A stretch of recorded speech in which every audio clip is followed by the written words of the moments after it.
In my 6 years here, I've watched and listened to some difficult conversations, and tonight I listened to every single person who gave testimony.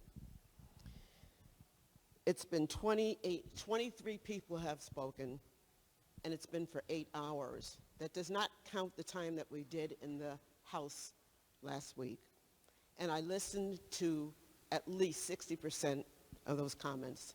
There is really nothing new that I can ask Senator Winfield about his bill. But because I am here and because I want people to know that I represent them in this Senate and that I bring their voice to the Senate, I do want to have my say.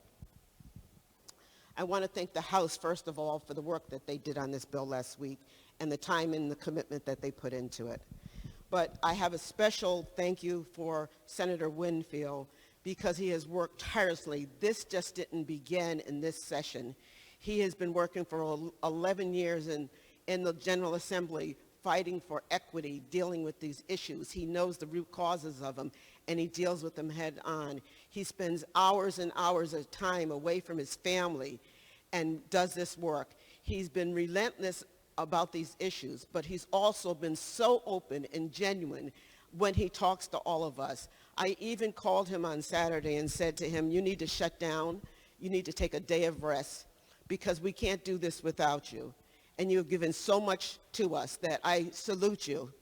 I salute you and I appreciate you, and I love that you've taken the time to explain to me what this bill really is, that I don't really need to ask those questions. But I've heard attorneys talk, I've heard lay people talk, I've heard retired policemen talk, and now I want to speak from my heart for the people. I have a person that I consider a hero, and it's Fannie Lou Hamer. And Fannie Lou Hamer was a woman from Mississippi in the 60s fighting civil rights.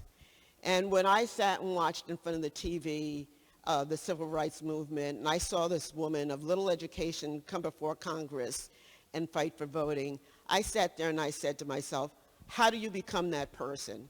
How do you stand before these people and you just speak from your heart? And she just continued to fight.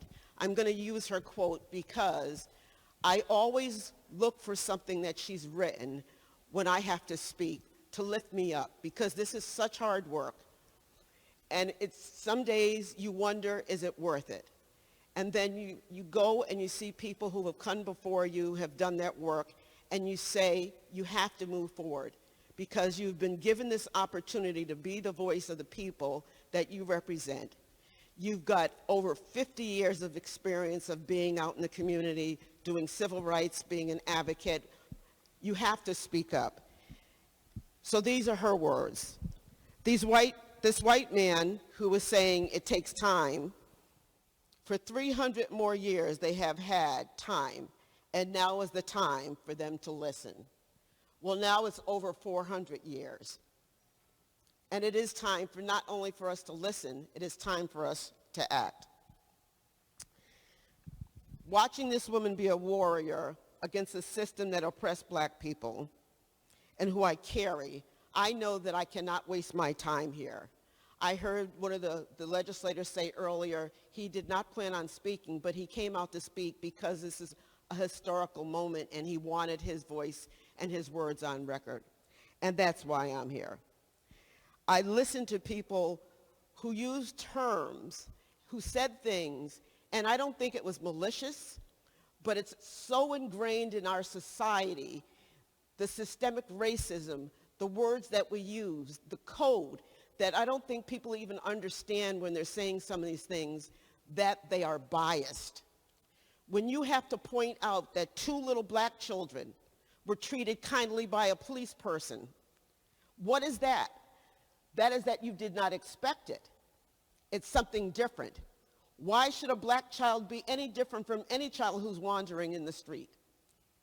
If it was not implicit bias, you would not have seen that. You could have just saw children who got helped. And that is the duty of those police officers or those police women, to help our children when they see something going wrong. Those things are so ingrained in the systemic institutional racism that takes place in this building, in corporate America, in nonprofits, in the street every single day. Why are people in the street marching and demonstrating? What was the impetus for that? It wasn't COVID-19. It wasn't COVID. That was just another disease, another virus that is in our society. People are sick and tired. What is different about this time? They're not going to take it. The young people are taken to the streets. They're black, they're white, they're brown, they're old, they're young. They come from all places. They've had enough.